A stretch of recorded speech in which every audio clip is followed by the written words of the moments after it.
para el personal de salud, porque existen, lógicamente, muchas variables que evaluar y tener que enfrentar a un paciente que muchas veces tampoco está en las mejores condiciones, nos obliga a entender parte del proceso, lo más importante, lo más relevante, ¿no? Entonces, es una amenaza para nosotros porque el que no tiene experiencia en detectar algo que quizás sea grave para el paciente y por algo escoge darle de alta, se enfrenta a un peligro, y el peligro básicamente es un problema médico legal, sobre todo en los escenarios de síndrome coronario agudo.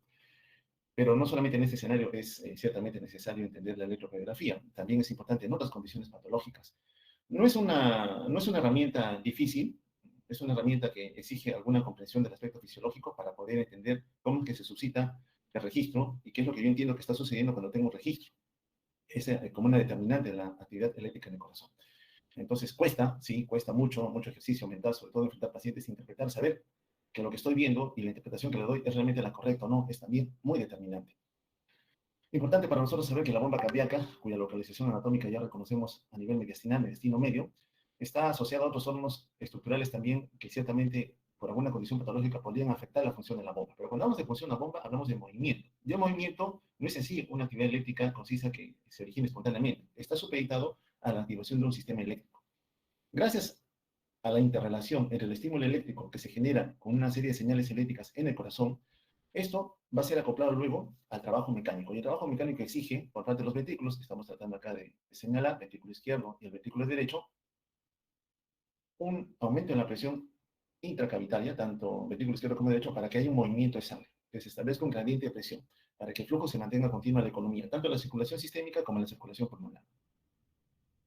El corazón, como un órgano especializado, tiene una serie de capas, la más importante y numerosa viene a ser el miocardio, sin restar importancia a las otras dos capas, el epicardio y el endocardio. ¿Por qué es importante tener en cuenta estas otras capas? Sabemos que a nivel del epicardio se va a recepcionar las ramas de las arterias que alimentan al corazón, las arterias coronarias. Recuerden que el flujo de sangre viene desde la parte externa, desde el epicardio, y se dirige hacia el endocardio. Así es el flujo de sangre. En cambio, el sistema eléctrico está muy relacionado al endocardio. Cuando se activa una señal eléctrica, el estímulo nace a nivel del endocardio y viaja hacia el epicardio. Entonces, es importante también saber cuáles son las direcciones que sigue esa señalización eléctrica que finalmente va a completarse con la estimulación que se vaya a dar a nivel del miocardio, el cual va a ejecutar un movimiento, gracias a esa señal eléctrica que en algún momento se ha generado en alguna parte del sistema eléctrico. En la diástole, sabemos que el corazón recepciona un volumen de sangre, tanto el lado derecho como el lado izquierdo se van llenando de sangre, lo cual lógicamente va a permitir que este volumen de sangre ya en la fase sistólica que está señalada aquí, gracias a una contracción enérgica del músculo cardíaco del miocardio específicamente, un volumen de sangre se eyecte hacia el territorio pulmonar y otro se eyecte hacia la aorta, a la circulación sistémica. Importante saber que en diástole el miocardio se alimenta. En diástole los miocardiocitos están recibiendo flujo de sangre. En cambio, en la sístole, por la enérgica contracción que se genera a nivel de las cavidades ventriculares, la contracción del músculo constricciona, comprime el lecho vascular dependiente de las coronarias, impidiendo que haya flujo vital para el miocardio. Entonces, en sístole, todos se alimentan, en otras palabras, todos reciben flujo de sangre, menos el miocardio. El sistema que genera toda esta actividad eléctrica que nosotros luego lanzamos a ciclo cardíaco está representado por un conjunto de células especializadas. No son neuronas, no son fibras nerviosas, son células, son miocardiocitos también, pero que se han especializado en transmitir señales eléctricas. Esta es la anatomía del sistema eléctrico del corazón. El impulso normalmente se origina a nivel del nodo sinusal, que es una estructura que concentra un gran número de estas células especializadas, y a través de unos haces internodales, que son tres, estos que están aquí, llega a tener ya influencia sobre el nodo aurículo-ventricular. Son tres haces entonces que van viajando por la aurícula derecha, importante saber que son tres, para conectarse con el nodo aurículo-ventricular. Un cuarto haz, el que está aquí, se dirige hacia la aurícula izquierda, para también contribuir a activar alguna señal de activación eléctrica a este nivel. Entonces, es importante saber cuál es la anatomía de este sistema eléctrico para poder entender cómo se da la transmisión. Es importante que haya una conexión con el nodo auriculoventricular, sí, porque aquí, en este nodo auriculoventricular, va a ocurrir un retraso en la transmisión de la señal eléctrica.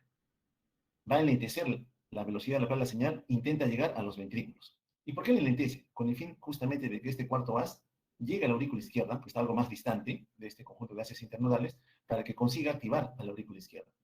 Y entonces, el impulso nace justamente en la aurícula derecha, aquí, y luego viaja a la aurícula izquierda.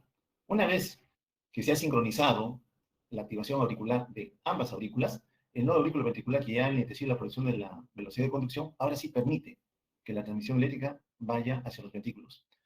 Y se va a posicionar ya en el septum interventricular, en donde origina dos ramas, ya conocen ustedes a las de His, la rama derecha de las de His, la rama izquierda de las de His, que terminan en estas fibras que se van dispersando ya a nivel de todo el miocardio, conocidas como fibras de Purkinje. Un aspecto importante aquí, que también es importante notar, es que como toda señal eléctrica, se van activando una serie de señales que tienen una dirección. Cierto es que pareciera que todo va de aurícula en relación al nacimiento del nodo sinusal hacia el nodo auricular ventricular, en una sola dirección, pero vemos que se generan varias activaciones eléctricas, las cuales generan diferentes direcciones en las cuales fluye esta información eléctrica. Eso para nosotros en electrocardiografía representan los vectores de activación. Importante también aquí reconocer que a nivel del ventrículo encontramos una mayor cantidad de masa muscular, en especial hacia el ventrículo izquierdo. Esto también va a ser determinante porque justamente la activación de la señal eléctrica va a ser de un dominio hacia el lado izquierdo, lo cual establece que también aquí podemos encontrar un vector de activación eléctrica, un vector de despolarización. Y como todo vector que se genera en donde hay un flujo eléctrico por movimiento de iones especialmente, vamos a ver que también en algún momento se van a generar recuperación de potencial normal o pasar potencial de reposo en membrana. Entonces, eso también establece la presión de otros vectores, vectores de despolarización, vectores de repolarización. Entonces, simplemente para nosotros entender de que para que haya movimiento necesitamos que esté vigente, que esté vital el sistema eléctrico del corazón. Sin un sistema eléctrico del corazón no habría movimiento, porque tiene que haber un acoplamiento entre la señal eléctrica y la actividad mecánica. Ambos son dependientes, en otras palabras. Un potencial de acción a nivel de este sistema especializado, repito, las no son neuronas, se parece mucho a los potenciales de acción que encontramos a nivel del sistema nervioso. A nivel del nodo sinoauricular, los potenciales de acción establecen partir de un potencial de reposo, que es algo más positivo que el convencional, que esos menos 90 milivoltios que comúnmente encontramos en otros componentes celulares, específicamente con la actividad contráctil, como es el músculo esquelético, el mismo músculo cardíaco, menos 60. Como todo potencial de acción, tiene que alcanzar un potencial umbral, a partir del cual ya se activa un flujo de iones, que vamos a ver cuáles son, que permita ya hacer más positiva el interior de la membrana y, en otras palabras, generar un potencial de acción. Esta capacidad que tiene el sistema de células especializadas pertenecientes al nodo sinusal es el que va a dar el potencial de ser célula marcapaso, la que marca el paso, la que define a qué ritmo es que se va a activar finalmente el músculo cardíaco una vez que llegue a acoplarse a la señal eléctrica con la activación del miocardiocito. Entonces, la señal eléctrica es la que guía la pauta. Latimos a 70, mantenemos 70. Latimos a 80, nos mantenemos a 80. Vamos a 120, nos mantenemos en 120. Entonces, el nodo sinusal normalmente es el que va a comandar esa activación porque justamente es una célula especializada cuyo potencial de reposo, repito, es más positivo que el de otras células también con capacidad de ser estimuladas eléctricamente. Como todo potencial de acción, entonces, tiene que haber una señal que nace en algún lugar, en este caso, en el nodo sinusal. Más o menos reflejando lo que ocurre a nivel del sistema nervioso, una neurona presináptica se activa por alguna señal y busca actuar sobre una neurona posináptica. Transmite el impulso con flujo de iones y esta neurona posináptica, una vez que ha sido estimulada por la presináptica, responde generando un potencial de acción. Entonces, es lo mismo que sucede a nivel de esas células especializadas que están perteneciendo al sistema eléctrico del corazón.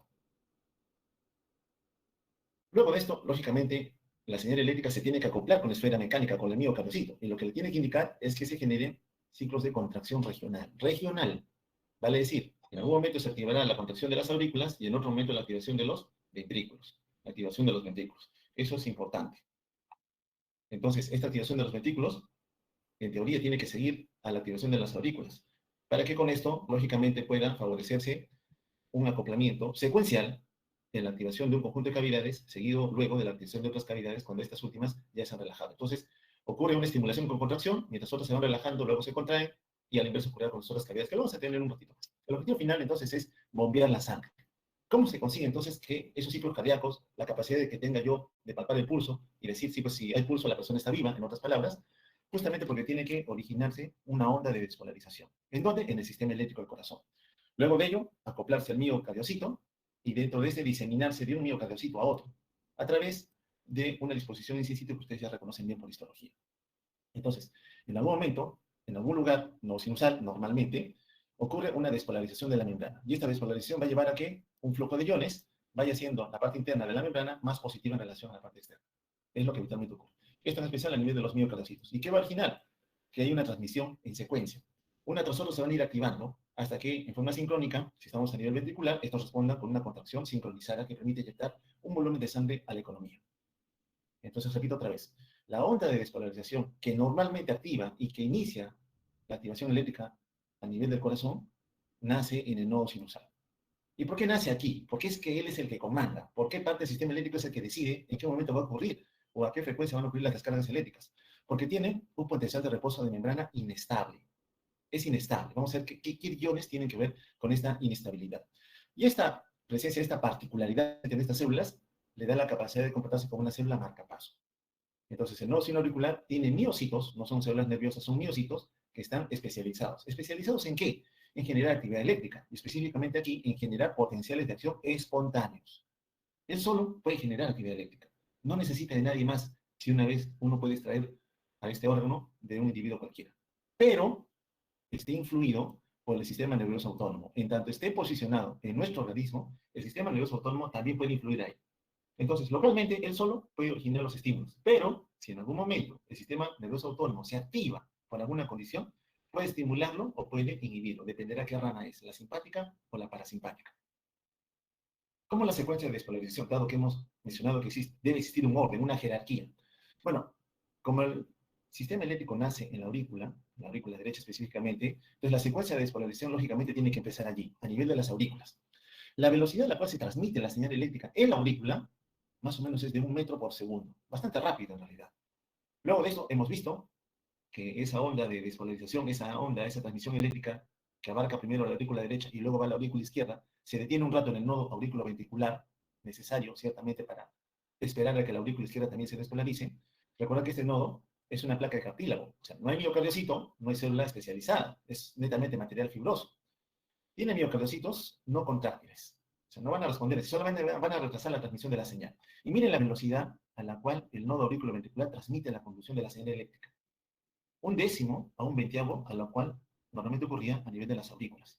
Entonces, enlentece tanto la velocidad de la transmisión que le da tiempo a la aurícula izquierda también poder despolarizarse.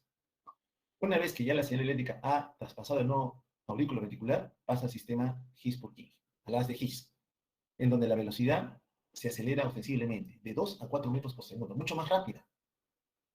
Y aquí ya estamos en ventrículos, porque el sistema His-Purkinje está a nivel ventricular, y el impulso nace a nivel de tabique. ¿Qué tabique? El tabique interventricular. Sabemos que entre el ventrículo derecho y el izquierdo hay un tabique, ¿cierto? Ese es el tabique interventricular. Ahí es que se inicia a nivel ventricular la despolarización, la actividad eléctrica. Muy bien, del tabique luego pasa al ápex. El ápex es la punta del corazón, a este nivel. Ahí viaja. Y luego va hacia las paredes libres. Lógicamente va ascendiendo por las paredes libres, tanto del ventrículo izquierdo como del ventrículo derecho, y finalmente termina en la base, aquí, en la base. Entonces, esa es la dirección que sigue. Lógicamente, vemos que se van a generar diferentes vectores. Unos a nivel septal, otros dirigidos hacia el ápex, otros hacia la pared libre y otros hacia la base. Cuando uno habla de pared libre, lógicamente dice, ¿quién tiene mayor masa muscular? El ventrículo izquierdo. Entonces, el vector que se genere hacia el ventrículo izquierdo prácticamente va a ser el dominante porque ahí existe mayor cantidad de masa muscular.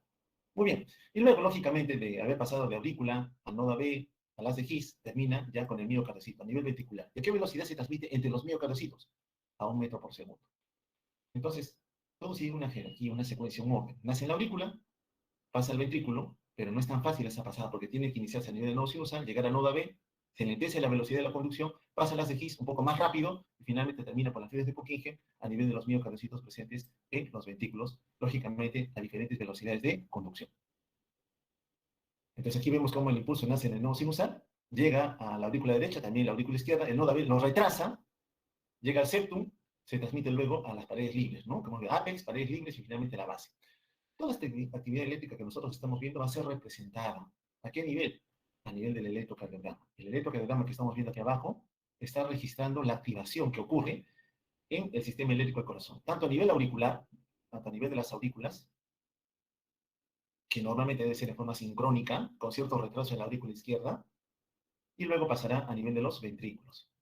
Pero para eso ha tenido que haber un sistema especializado, con diferentes velocidades de conducción, unos que aceleran, otros que retrasan, para que la señal eléctrica de forma sincronizada al inicio afecte a aurículas y luego pase a los ventrículos.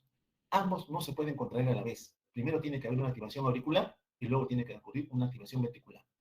En lo que una se va despolarizando, la otra se va repolarizando. Pues esos registros, porque para todo esto hay una señal eléctrica, repito otra vez, son representados por el electrocardiograma. Entonces, el nodo sinusal, recapitulando la información batida que ustedes ya conocen bien, nace en la aurícula derecha, en la desembocadura de la vena cava superior, ahí está el nodo sinusal, un conjunto, un concentrado de células especializadas, miocardiocitos especializados. ¿En qué? En transmitir y en generar señales eléctricas. Entonces, ahí empieza la señal de despolarización. Como claramente pueden ver ustedes aquí, solamente en amarillo, primero se está despolarizando la aurícula derecha. El nodo B está esperando que llegue la señal eléctrica. Luego, la señal eléctrica se disemina a la aurícula izquierda. Nuevamente lo vemos en amarillo. Para este momento, ya la señal eléctrica ha llegado al nodo B, en donde tiene un retraso en la velocidad de conducción. Luego de que ya ambas aurículas se han activado eléctricamente, transmite la señal hacia el haz de His, que comienza a activar al septum interventricular que estamos viendo aquí. Luego ya comienza a afectar al ápex, a las paredes libres, y se dirige hacia la base, hacia la base. Y una vez que llega a la base, otra vez se resetea todo, se apaga todo el circuito, partimos de cero y se inicia un nuevo ciclo de estimulación. Así es como ocurre, y así es el orden que deben memorizar, porque así se va a entender la parte fisiopatológica en donde voy a encontrar alteraciones a nivel del tamaño de las cavidades. Entonces, primero aurícula derecha, luego la aurícula izquierda, se retrasa algo en el nodo B, hace His, rama derecha, rama izquierda, va por el septum. Desde el momento que una vía de señal eléctrica se ramifica, aquí pueden ocurrir problemas. Porque una rama, por ejemplo, la rama derecha, por alguna condición patológica, puede enlentecer la velocidad de despolarización y la izquierda ir a su ritmo normal. Ese retraso va a tener también una representación en el electrocardiograma.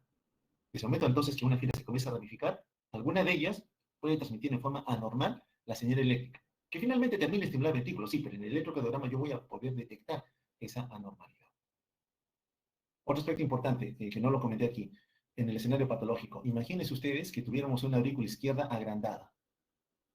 Entonces, si la aurícula izquierda está agrandada y el impulso eléctrico, usted me está diciendo que tiene que llegar a estimular también la aurícula izquierda, esta cuarta rama que va a la aurícula izquierda tiene que ser un mayor recorrido para llegar a estimular a toda la aurícula izquierda.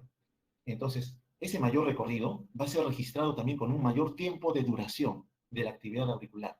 Yo voy a poder ver que las ondas que registran esta actividad eléctrica van a comenzar a tener un mayor tiempo de duración. Y cuando yo lo encuentro, puedo ya concluir que existe algún crecimiento de cavidades. Es importante entonces saber que un crecimiento en alguna estructura va a ser representada también en el electrocardiograma.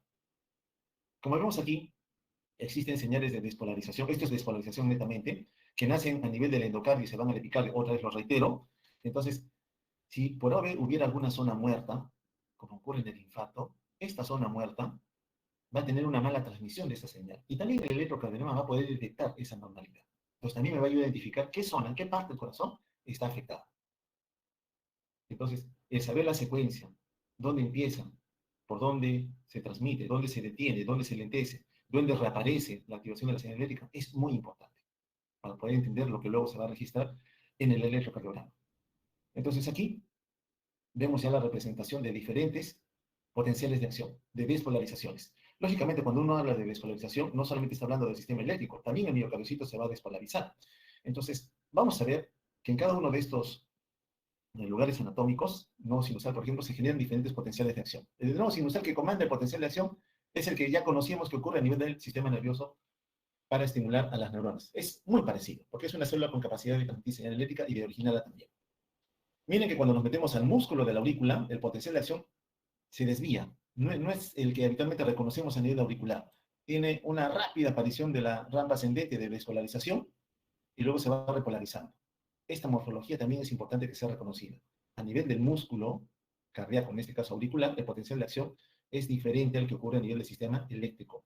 Al sistema eléctrico le cuesta un poco, hay algo más de trabajo que realizar para finalmente despolarizar a la membrana en relación a lo que ocurre a nivel del músculo cardíaco referido a la aurícula. Llegamos al nodo B y otra vez en el nodo B el potencial de acción se parece mucho al que hemos visto a nivel del nodo sinusal. A nivel del haz de His, ya notamos que el potencial de acción ya se separa, ya no es tan parecido al del sistema eléctrico, nodo sinusal, nodo aurículo ventricular. Noten que aquí rápidamente se despolariza, no le cuesta tanto trabajo, aparece una fase de meseta, que se parece mucho a lo que vamos a encontrar ya a nivel ventricular, no voy a saltar eso, se despolariza igual, hace meseta y lo demás. Entonces, los que clásicamente representan un potencial de acción remedando lo que encuentro a nivel del sistema nervioso es nodo sinusal y nodo aurículo ventricular. ¿Qué implica ese reconocimiento? Que le cuesta trabajo despolarizar a la membrana. En cambio, en las otras estructuras, incluyendo las de His, ramas de Purkinje, fibras de Purkinje y músculo cardíaco, tanto aurícula como ventrículo, les es algo más fácil despolarizar la membrana. pero en el sistema eléctrico, no sinusal, no auricular ventricular, le cuesta algo más de trabajo. Entonces tenemos que entender por qué le cuesta un poquito más y aún así sigue comandando. ¿Qué está ocurriendo a ese nivel? En relación al potencial de acción, empezaremos revisando lo concerniente a la actividad del ventrículo, músculo ventricular, músculo ventricular. No estoy con sistema eléctrico, ¿eh? Músculo ventricular, para entender lo que ocurre con el sistema eléctrico. Hemos visto que en el músculo, tanto auricular como ventricular, rápidamente se despolariza.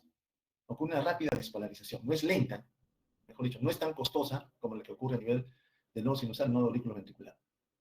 Luego, como que intenta recuperarse para regresar a potencial de reposo, pero algo se le impide y entra en equilibrio.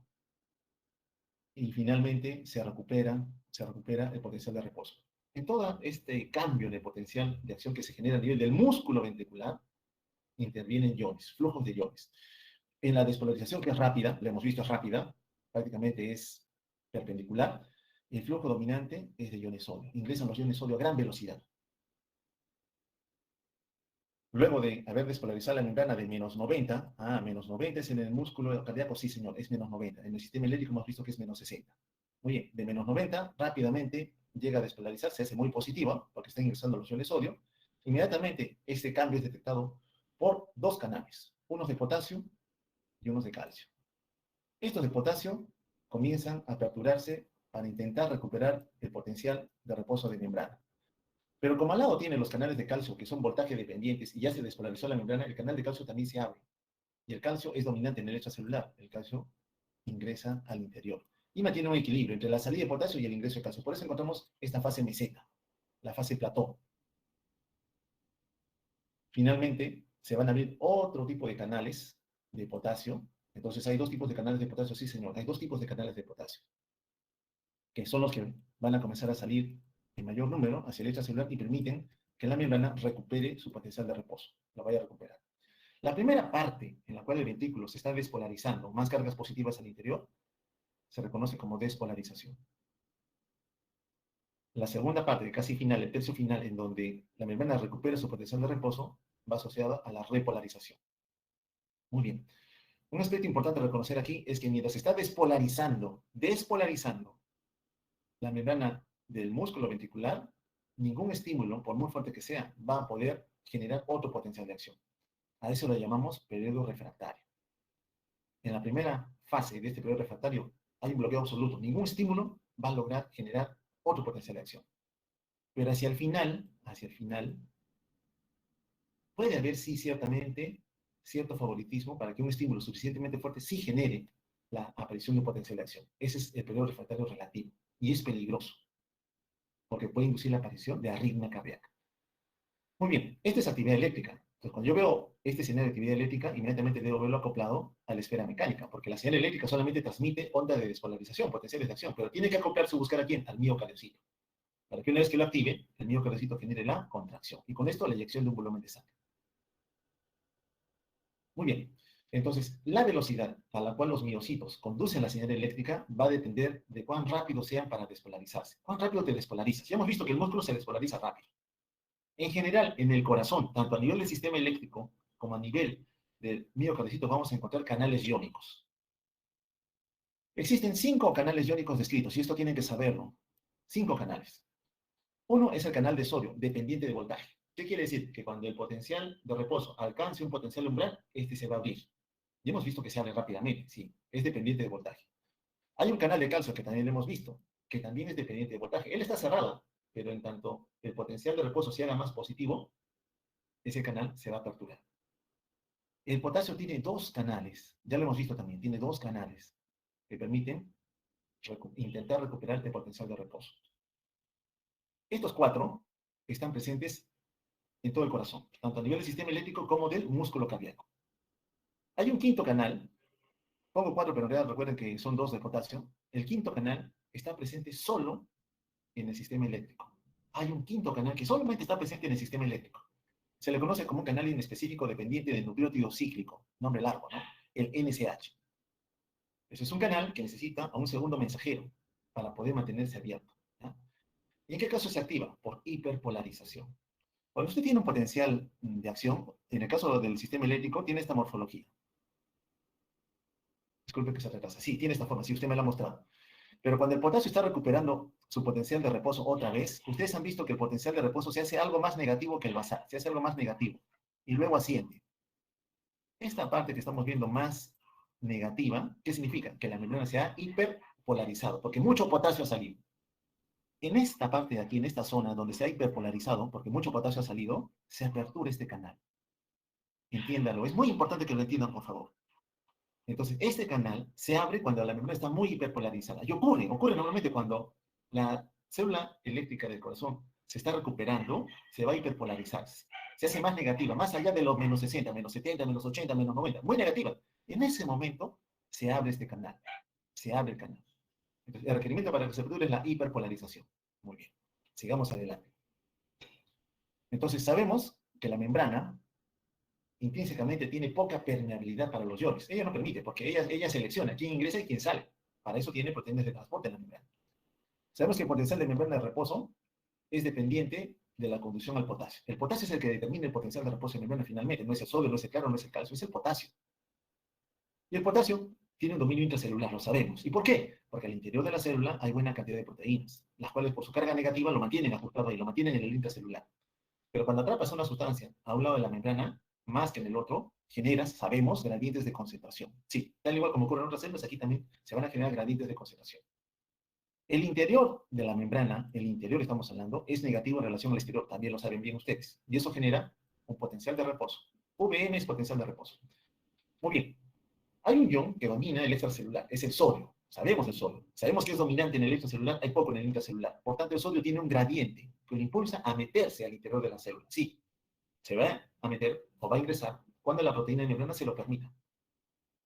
Felizmente, cuando eso ocurre, no es eternamente que entre el sodio y hace lo que quiere. No, tenemos a la bomba sodio-potasio ATPasa, no es la única proteína de membrana, en este caso usa energía, que me va a permitir sacar al sodio y recuperar al potasio, que es el que trata de equilibrar el potencial de reposo, cuando sale el potasio. Entonces salió el potasio, entró el sodio, la bomba sodio-potasio ATPasa, sodio que ingresó y recupera el potasio que salió. Esa labor también es determinante y requiere energía. Entonces, aquí vamos a ver los 5 componentes de membrana que permiten flujos de iones. Importante, repito otra vez, que lo sepan, que lo memoricen, que lo entiendan para entender la farmacología. Tenemos al canal de sodio, sí, ya nos dijo usted ya, sodio dominante tiene una tendencia a ingresar, es voltaje dependiente, entonces cuando se despolariza la membrana, se abre el canal, ingresa el sodio. Y el sodio ingresa a gran velocidad. ¿Por qué? Porque es alta la concentración del extracelular. Entra rapidísimo. Miren el influjo de sodio. Ni bien se abre su proteína canal, ya está entrando a gran velocidad. Esto es el extra, hacia afuera es el extra. Extra. Lo que está de la línea gruesa hacia abajo es el intracelular. ¿Qué está pasando? El sodio está ingresando a gran velocidad ingresa. ¿Por qué? Se despolarizó la membrana, se abrió el canal.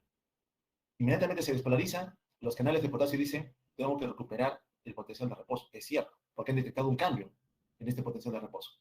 Entonces, rápidamente se abren los canales de potasio. Entonces, hay canales rápidos de potasio. Sí, reconocen esa normalidad, intentan bajar. Voy a tratar de dibujarlo acá para entender. Este es del músculo, ¿eh? Se despolariza con el sodio, el canal de potasio detectó el cambio y baja algo el potencial. Lo bajó porque rápidamente se ha abierto. Salen los iones potasio.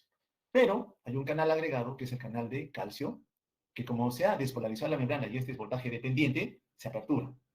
Entonces, eso permite que entremos en la fase de meseta. Potasio que sale, calcio que entra. Están en equilibrio los dos. Muy bien. Hecho esto, otro grupo de canales de potasio se comienzan a abrir. Pero como se abre un poco más tarde, se los conoce como canales de potasio de respuesta retardada. Son lentos, pero más efectivos. Eso permite, ahora sí, como son más efectivos esos canales de potasio, perdón, recuperar el potencial de reposo de membrana, que siempre se hace algo más negativo que lo normal, y luego entra su basal, gracias a la presencia de estos canales de potasio retardado. Muy bien, acá están los 4 canales. Sodio, en ese orden, ¿no? Sodio rápido, potasio rápido. El calcio un poquito más lento, pero se apertura para combatir el potasio y finalmente el potasio se va a lograr apertura también un canal retardado para recuperar el potencial de reposo de membrana. Muy bien, ese aspecto entonces para nosotros es determinante. Estamos ya nosotros viendo que eso va a permitir recuperar el potencial de reposo. Noten ustedes entonces que entre el sodio, luego entre el calcio y finalmente el potasio, el canal de potasio retardado es el que va a dar equilibrio a la fuerza.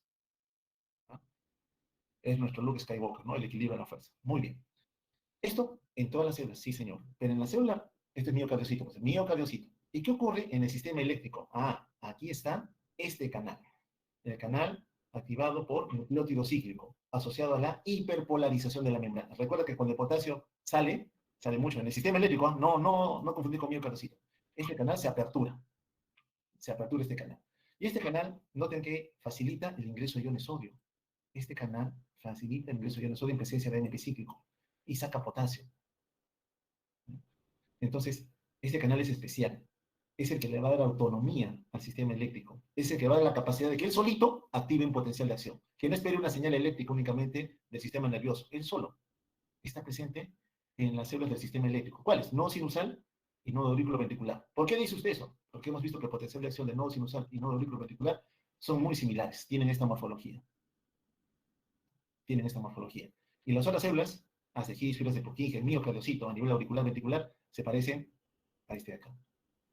Muy bien, es importante entender entonces que ese canal del nucleótido cíclico es el que le va a dar autonomía al sistema eléctrico, al nodo sinusal.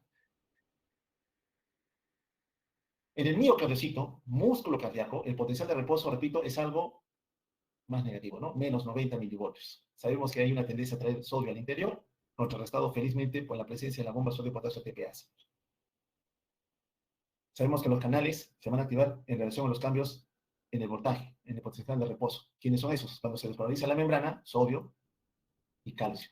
Ambos activados por despolarización. ¿Quién despolarizó? El sistema eléctrico. Él comandó. Simplemente que al momento de acoplarse al miocardiocito, despolariza su membrana y ahí le permite el ingreso de iones sodio y calcio. ¿Hay canales también activados por receptores? Sí, estos son importantes. Estos de acá son los que le dan autonomía al corazón. Autonomía. ¿Qué significa autonomía? Que él solito hace su trabajo. Pero puede también aquí estar influenciado por el sistema nervioso autónomo. ¿Por qué? Porque su membrana también tiene receptores. ¿Receptores para quién? Para reaccionar a hormonas o a neurotransmisores. Y estos receptores están acoplados a proteínas G y pueden inducir un aumento en la cantidad de segundos mensajeros, lo cual a su vez puede favorecer que haya mayor flujo de iones. No olvidar entonces que los flujos siempre van a tener tendencia a transportar o a desplazar iones de uno a otro lado de la membrana. Que el equilibrio de la membrana se tiene que restablecer mayoritariamente por transporte activo utilizando energía, en especial para recuperar o expulsar a los iones sodio y a los iones calcio. Saber que existe el sistema de transporte activo secundario que utilizan los gradientes electroquímicos para favorecer el ingreso o el intercambio con otros iones. Son los intercambiadores. Lo vamos a ver también. Aquí está una membrana, ¿no?, que es selectiva. Tenemos el medio extracelular y el intracelular. Un claro dominio en el intracelular de iones potasio en relación al extracelular, donde hay poco. Más sodio en el extra, poco sodio en el intra. Sí, ya lo sabemos también, hartamente nos ha dicho eso. Existe un potencial de equilibrio de potasio, ¿ya?, el cual, gracias a la presencia de estas proteínas con carga negativa, lo mantienen adentro. Pero por ese aumento de concentración de potasio hay una tendencia por gradiente de concentración, a sacar el potasio. Pero el gradiente eléctrico es a favorecer su ingreso por la cantidad de cargas negativas que existen a ese nivel. El potasio, repito, es el ion determinante en garantizar el potencial de reposo mental. Bueno, cuando este potencial se rompe, se activa, se despolariza, unas proteínas canal, en este caso para sodio, se aperturan, el sodio ingresa. Y al hacerse más positivo el interior de la membrana, lógicamente establece una respuesta. Los iones potasio quieren salir para dar equilibrio al potencial de reposo. Lamentablemente, otras proteínas canal para calcio también se aperturan, porque el cambio en el voltaje, la generación de potencial de acción, ha permitido su apertura. Y hay otros que son activados por receptores. Hemos visto que también existen proteínas para reconocer, en este caso, catecolamina, norepinefrina, sistema nervioso simpático, que trabaja con proteínas G, activa la proteína A y justamente apertura también cadenas de calcio. Ingresa el calcio, activa enzimas que aumentan más segundo mensajero, trabajan con proteínas quinasas y ¿qué hacen? Abre más canales para calcio. Entonces, el tener calcio adentro, sabemos que el calcio es estimulador, a donde vaya va a estimular. Si es músculo, contracción. Si es sistema eléctrico, despolarización. Finalmente, las bombas, ¿no? Bueno, una vez que ocurrió ese movimiento de iones que yo no quería, pero ya ingresaron en mayor cantidad, alguien tiene que restablecer el equilibrio. Son las bombas de transporte, ¿no? En este caso, utilizando energía para expulsar el sodio, ingresar potasio, recuperarlo, y otros con el fin de trabajar con el calcio, ¿no? Sacar el calcio. Tiene que salir. Entró, cumplió su tarea, tiene que salir. O en el caso de los intercambiadores, que entran sodio y sale calcio. Entonces, este reconocimiento de flujo de iones en donde este ion cumple tareas, sistema eléctrico despolarizar, hablando del calcio, o músculo para contracción, también yo lo puedo bloquear para mejorar o entorpecer transmisión eléctrica, para mejorar o entorpecer fuerza contráctil. Lo sabemos bien en relación a la farmacología de la falla cardíaca, por ejemplo. Muy bien, entonces, los potenciales de acción que hemos visto que se generan en el sistema eléctrico buscan despolarizar membranas, trabajando con canales iónicos.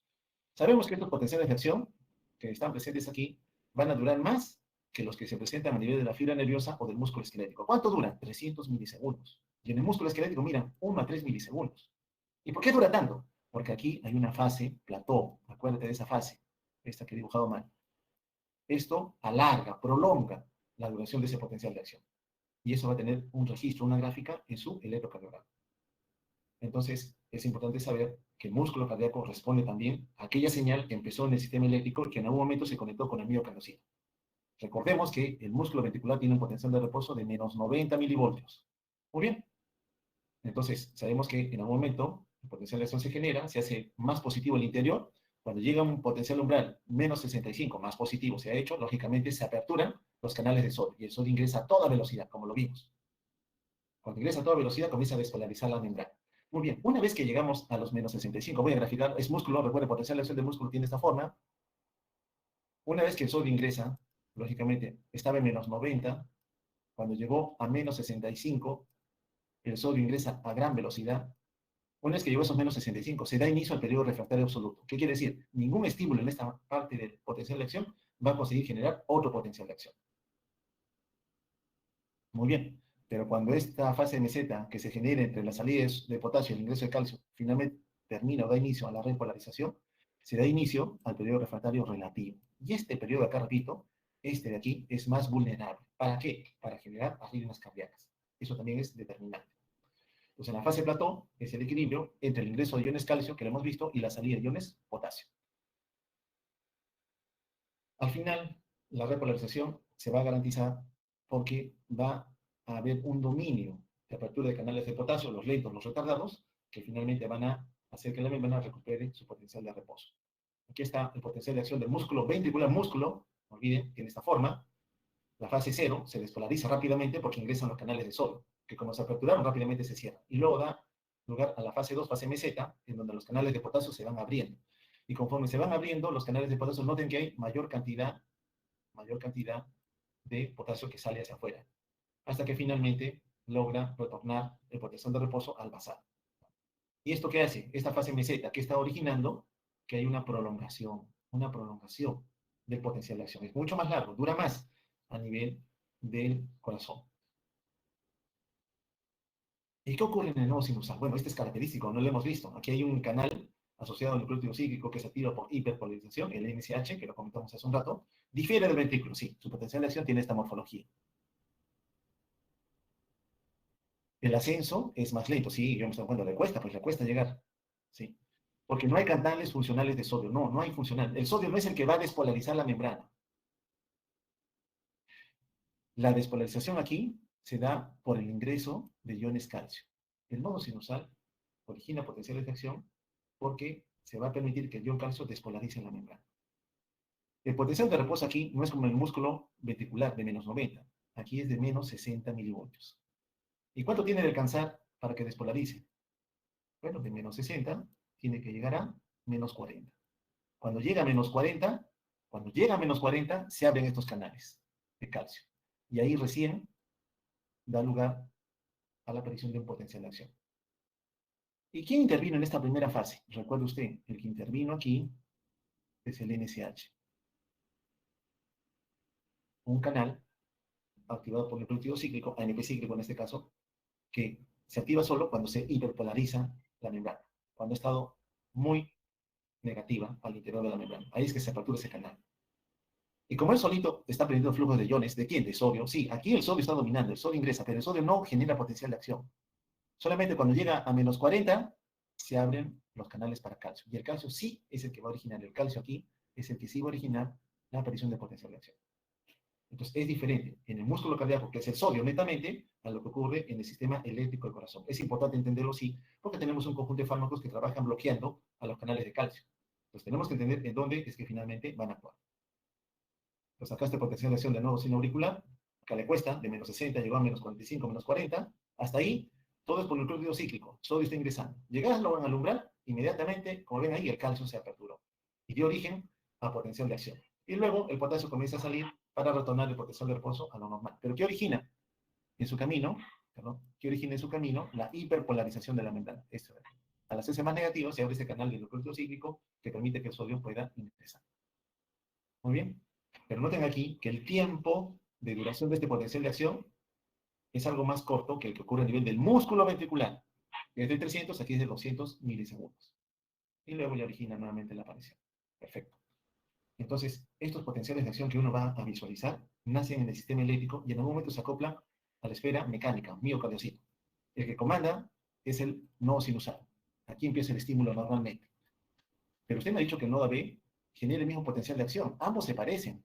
Sí, ambos se parecen. Y ustedes me dirán, ¿y por qué no comanda el nodo aurículo-ventricular? ¿Por qué comanda el nodo sino-auricular? ¿Por qué él y no yo, diríamos? Si los dos tenemos la misma capacidad, los dos tenemos ese canal que se activa por hiperpolarización asociado a microetio cíclico. Le vamos a dar la respuesta en un momento. Bien, entonces ya para diferenciar, memoricen otra vez memoria en relación a los potenciales de acción. Cuando uno ve este potencial de acción ya dice, este es músculo cardíaco. Aurícula, ventrículo, haz de His o fibras de Purkinje, sí. Tiene fases en el origen del potencial de acción, sí. En la fase 0, el sodio rápidamente, a toda velocidad. En la fase 1, se desactivan los canales de sodio. Recuerden, los canales de sodio se abren un ratito y se cierran. No están persistentemente abiertos. Ellos solamente han permitido aquí han permitido la despolarización. Y bien la han despolarizado, se cierran. Los canales de potasio, los rápidos se abren, rapidito, tratan de regresar, hacen más negativo el interior de la membrana, pero no les da, porque son menos eficaces.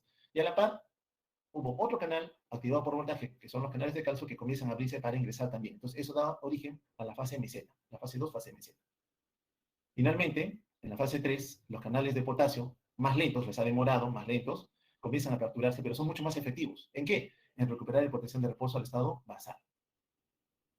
Este estado basal, esta línea plana, es la fase 4, en donde los canales de sodio y calcio se están recuperando. Todavía se están recuperando. Es decir, todavía ha habido ya una alteración en su estado de reposo. No han llegado todavía a recuperarse 100%. ¿Gracias a quién? A esas bombas que vimos, bombas sodio, potasio, TPA, bombas de calcio, bombas intercambiadoras en el transporte activo secundario, por ejemplo. Entonces, todo esto ocurre en el miocardiocito. Haz de His, de Purkinje. Pero en el nodo sinusal y nodo auriculoventricular no ocurre así. Sabemos que aquí las fases están acortadas. La fase 0, despolarización efectiva que origina potencial de acción, se da por ingreso de iones calcio. La fase 3, se abren los canales de potasio retardados y recupera el potencial de reposo, pero se le pasa la mano, se hace muy negativo. Cuando es muy negativo decimos que está hiperpolarizado. En ese momento, los canales activados por nucleótido se comienzan a activar. Y eso le da la característica de comportarse como células marcapaso, porque solitas se despolarizan. No necesitan de otra señal. Ellas solitas se van a despolarizar. Esa respuesta yo cuando estudié medicina no la tenía. Ahora ya sabemos por qué es automática la respuesta a nivel del sistema eléctrico. Esto ocurre a nivel del nodo sinusal y nodo aurículo-ventricular. Entonces, este canal confiere a las células del sistema eléctrico nodo sinusal y nodo B la característica de ser marcapaso, el que comanda, el que dirige cómo van a ser los ciclos cardíacos. ¿Cuántos ciclos se van a dar? En la unidad de tiempo, en un minuto. Es dependiente del MP cíclico, regula la velocidad de la fase 4. Recuerden que este canal trabaja con la fase 4, cuando se hiperpolariza la membrana. Bueno, más importante, nodo sinusal, nodo auriculo-ventricular. Aquí está la corriente usual y la respuesta por la que el nodo sinusal comanda. ¿Por qué comanda nodo sinusal? ¿Por qué no comanda nodo auriculoventricular? Aquí está la respuesta. Este es un potencial de acción ¿de quién? Del sistema eléctrico. Lo conocemos por la morfología. Parte de menos 60, llegó a menos 40. Acá influye sodio nada más. Se despolariza la membrana, potencial de acción. ¿Ingresa quién? Calcio. Y se repolariza por salida de potasio. Muy bien. Noten que el nodo sinusal tiene una frecuencia de descarga de más o menos 60 latidos por minuto. El nodo sinusal, este flujo de iones continuos, solito descarga entre 60 y 100. Mínimo 60. 60 por minuto está descargando. Se está activando. ¿Qué le pasa al nodo auriculoventricular? El otro que tiene también células especializadas. Este es capaz de generar también una aparición de potencial de acción en forma automática, sí, pero descarga a 40 por minuto. Es más lento en activarse en relación al nodo sinusal. 40 por minuto. Las células de Purkinje pueden descargar también, sí, pero lo hacen a una frecuencia mucho menor, 20 por minuto. Noten que de ciclo a ciclo acá en el nodo sinusal, más rápida de lo que ocurre en el nodo B. Y lo que ocurre en las células de Purkinje es mucho más lenta. Entonces, ciertamente el sistema eléctrico puede en algún momento activarse solo, sí, pero en tanto el nodo sinusal esté con células vivas y trabajando al 100%, él va a comandar. Él comanda. Si por A o B no hubiera nodo sinusal, el que comandaría sería el nodo AB, pero a una frecuencia mucho más baja. Y si por A o B no hubiera nodo AB, porque puede ocurrir, el que comandaría serían células de Purkinje, ya a nivel ventricular, pero a una frecuencia mucho más baja. Estos cambios en la frecuencia cardíaca también van a ser evidenciados en un electrocardiograma. El electrocardiograma también me va a permitir ver el cambio en la frecuencia cardíaca. Pero el que comanda en forma teórica y rápida aquí, para resumir, es el nodo sinusal. ¿Por qué? Porque él descarga más rápido que el nodo B y que las fibras de Purkinje. Este es un corazón que ha sido retirado. Y es solito está activando. Él no tiene un sistema de dependencia del sistema nervioso central, sistema nervioso autónomo. ¿Y por qué sigue latiendo solo? Porque tiene pues su sistema eléctrico autónomo. El nodo sinusal está comandando. Este corazón ha sido extraído y se sigue moviendo. Porque evidentemente tiene la capacidad de poder hacerlo sin ningún inconveniente. Entonces, esto es importante reconocer. El sistema eléctrico de producción es autónomo. Aún así sabemos que está influenciado por el sistema nervioso simpático y parasimpático. No olvidarlo. El simpático, como hemos visto que hay un conjunto de células que expresan receptores, en este caso para catecolaminas, por alguna condición el simpático descarga mayor cantidad de norepinefrina, aumenta la cantidad de MP cíclico. Miren lo que hace el MP cíclico con el sistema eléctrico del corazón. Por un lado, activa al canal dependiente del nucleótido cíclico por hiperpolarización. Lo activa el simpático. ¿Y qué hace este canal? Permite que haya más sodio ingresando. ¿Para qué? Repito otra vez. Para que genere esto de acá. El sodio participa en la primera parte. Para que haya un alcance de potencial umbral. ¿Cuánto? Menos 40. Porque está en menos 60. Llega a menos 40 y el calcio domina. Entonces, el simpático acelera la velocidad de despolarización. No te la hace tan pesada, te la inclina más. Te facilita que el sodio al ingresar, si el simpático se activa, pasamos de esto, disculpe que dibuje encima, pase esto. Se ha hecho más vertical. ¿Por qué? Porque el ingresar sodio más rápido permite llegar más rápido al potencial umbral y más rápido generar potencial de tensión y más rápido generar aumento de ciclos cardíacos, más taquicardia, en otras palabras. Así es como lo hace. Y por otro lado, el aumento MP5 también apertura canales de calcio, justo el que usted necesita para despolarizar la membrana. Entonces, el simpático actúa de esa manera sobre el sistema eléctrico. Acelera el flujo de iones para que despolaricen y originen lógicamente potenciales de acción. El parasimpático, trabajando con acetilcolina, trabaja disminuyendo la cantidad de MP cíclico. No activo a la proteína canal asociada al nucleótido cíclico, demora más en aperturarse en los canales de calcio, por tanto, enlentecemos aparición de potenciales de acción. Pero también miren que el parasimpático trabaja con canales de potasio, mejora la salida de iones potasio. Por tanto, le va a costar más trabajo, si yo extrapolar esto, le va a costar más trabajo, se ha despolarizado, le va a costar más trabajo, generar un potencial de acción. Por eso es que induce el lentecimiento de la frecuencia de descarga. No solamente porque limita al segundo mensajero MP cíclico, sino porque también potencia la salida de iones potasio. Así es como lo hace, al final de cuentas. Entonces, en la farmacología que usted quiere manejar en algún momento para el manejo de las salinas, puede entender este proceso, trabajar con uno o con otro, para intentar buscar una respuesta. Por ejemplo, yo tengo un paciente con bradiarritmia.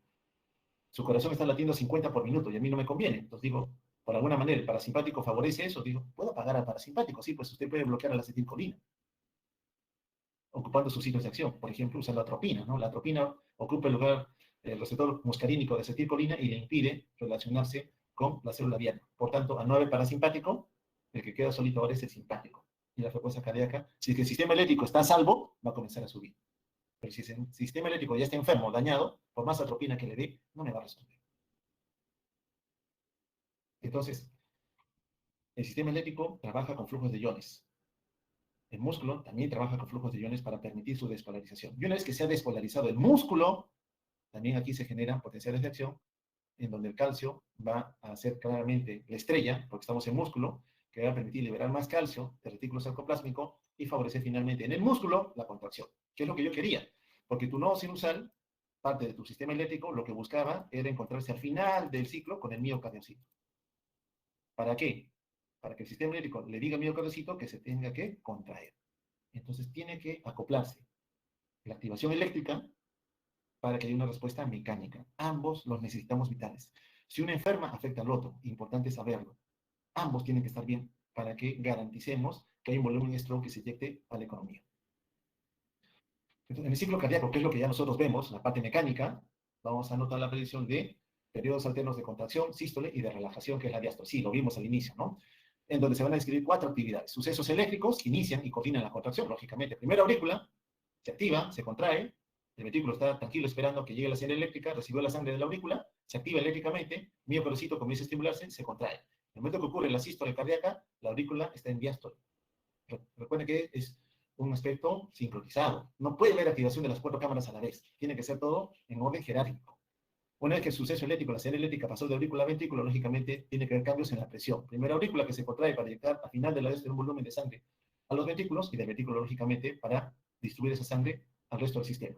Lógicamente, en ese escenario van a haber cambios de volumen. Claro, la aurícula recepciona un volumen de sangre. Ahora que hay comunicación con el ventrículo, con las válvulas auriculoventriculares, la sangre pasa de aurícula a ventrículo. Y luego de ventrículos pasará a las arterias, tanto pulmonar como aorta. Entonces, ese volumen de sangre que aumenta, luego disminuye, se ve representado por esos cambios de volumen. Y lo que hacemos en semiología es escuchar los ruidos, ¿no? De ese flujo, de ese movimiento de sangre.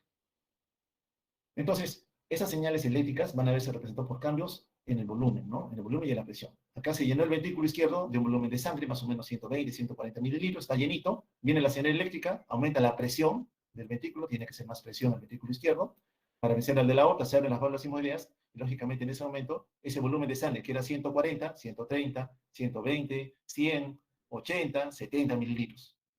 Expulsé 70, me quedé con 50. Volumen de fin de sístole. Pero para que esa actividad mecánica se haya ejecutado, tiene que haber habido alguna actividad eléctrica previa. Y eso se ve representado en su electrocardiograma. Por tanto, esas ondas que usted va a ver están representándole la activación al inicio de aurícula, luego de ventrículo, con la repolarización correspondiente. Entonces, el ciclo cardíaco básicamente representa una secuencia de eventos mecánicos, contracción para mover la sangre, en donde al final de la diástole, como recuerdan ustedes, las 4 cámaras, aurículas y ventrículos, están relajadas, están tranquilas. La aurícula todavía estaba haciendo sangre por las válvulas auriculoventriculares, de aurícula a ventrículo. Las válvulas que conectan a la circulación pulmonar y sistémica están cerradas. ¿Y qué están esperando? Que se inicie el ciclo cardíaco con la activación del nodo sinusal. Eso están esperando. Al final de la diástole, el circuito eléctrico ya se ha recuperado. Todos están alcanzando su potencial de reposo. Pero como el del nodo sinusal tiene un potencial de reposo inestable, porque hay un flujo continuo de iones sodio por ese canal asociado al nucleótido cíclico, el nodo sinusal se activa y manda la señal eléctrica para iniciar el ciclo cardíaco otra vez. Entonces siempre viene a colación recordar el acoplamiento entre la estimulación eléctrica y la respuesta mecánica, ¿no? Lo que nosotros podemos visualizar aquí, espero. No se puede. Bien, entonces amigos, hacemos un pequeño break. Como les dije, la clase es un poquito larga. La parte es introductoria de fisiología nada más.